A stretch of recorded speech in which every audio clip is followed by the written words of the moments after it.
বিসমিল্লাহির আসসালামু আলাইকুম। আমার নির্যাতিত সাংবাদিক ভাইয়েরা, আমার সালাম গ্রহণ করুন।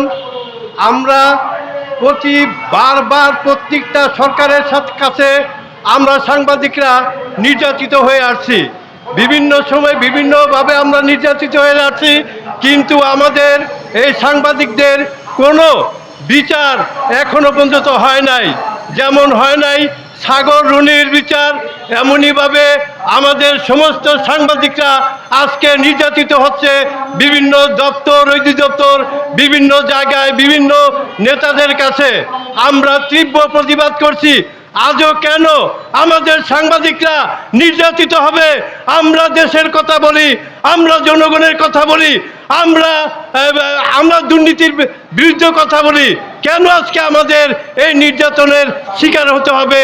আমি মাননীয় প্রধান উপদেষ্টার কাছে এবং আজকের যারা ক্ষমতায় আছেন তথ্য উপদেষ্টার কাছে আমার দাবি, অবিলম্বে সাংবাদিকের নিরাপত্তার জন্য একটি কঠোর আইন আপনারা করবেন। আপনারা যদি না করতে পারেন তাহলে আর কোনো সরকার এটা করতে পারবে না। কেননা প্রত্যেকটা সরকারেই এক ধরনের দালাল চক্র থাকে। সেই দালাল চক্ররা আমাদের সাংবাদিকদের কোনো আইন করতে পারে না, করতে পারে না। তারা শুধু আমাদের সারা জীবন বলেই যায় হচ্ছে, কিন্তু আমরা এখন আমাদের নিরপেক্ষ যারা আছে, উপদেষ্টারা যারা আছেন, আপনারা আমাদের জন্য একটা সুন্দর, আমাদের নিরাপত্তার জন্য একটা সুন্দর আইন করে যান।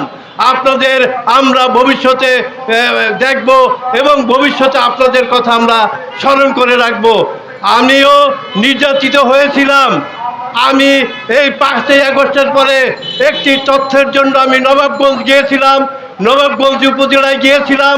সেখানে এক মাদক ব্যবসায়ী, বাঙ্গারির নামে মাদক ব্যবসায়ী করে মোশাররফ সাহেব, তার ওখানে যাওয়ার সাথে সাথে আমাদের কয়েকটি সাংবাদিকদের আমাদের আটক করে আমাদের নির্যাতন করে। আমাদের সেখানে ছিল নবাবগঞ্জ উপজেলার এশিয়ান টিভির ফিরোজ সাহেব, তার আশীর্বাদে আমরা সেখান থেকে রাত 8টা বাজে আমরা মুক্তি পাই।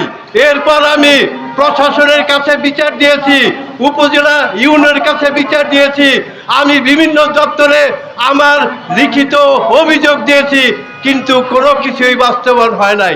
তাই আজকে যে সাংবাদিক নির্যাতিত হয়েছে ওই রাজুকে ভবিষ্যতে কোন দপ্তর, অধিদপ্তরে সাংবাদিকরা নিরাপদে যাবে এবং নিরাপদে বের হবে।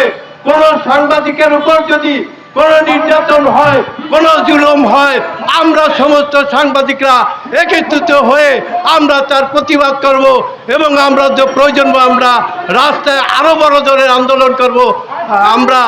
আমি আমার এই বক্তব্য করে